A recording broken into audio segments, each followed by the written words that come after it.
Die toekoms binne 5 minute. Kwantumspronge gebeur nie eendag nie. Hulle begin vandag, in die volgende 5 minute.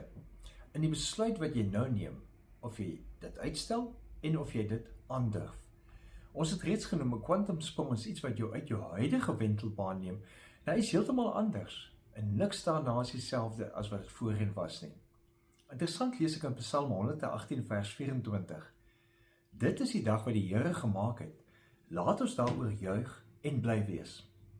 Hy het nie oor môre of oormôre of die toekoms gejuig, hierdie psalmdigter nie. Hy het juis gejuig oor vandag, oor nou, oor hierdie dag met al sy onsekerhede, al sy onvolkomenhede.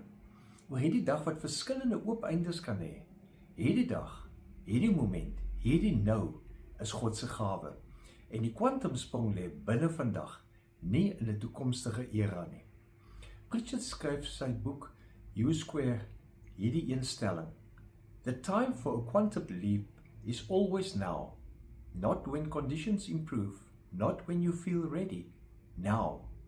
So ons nuwe begin is naby, die avontuur is voor ons, en God gaan saam.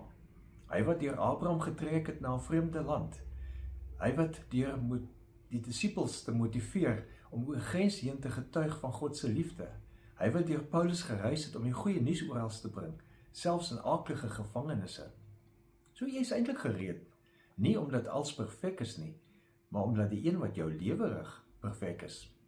Die kwantumsprong is nie 'n enkele groot oomblikkie. Dis 'n reeks moedige keuses, dag na dag, stap vir stap, tot jy agterkom, ek is nie meer wat ek was nie.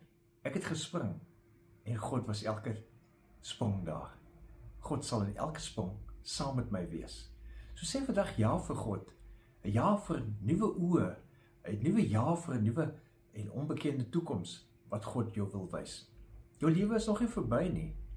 Jou kwantumsprong na 'n nuwe lewe, 'n nuwe fase, is juis hier.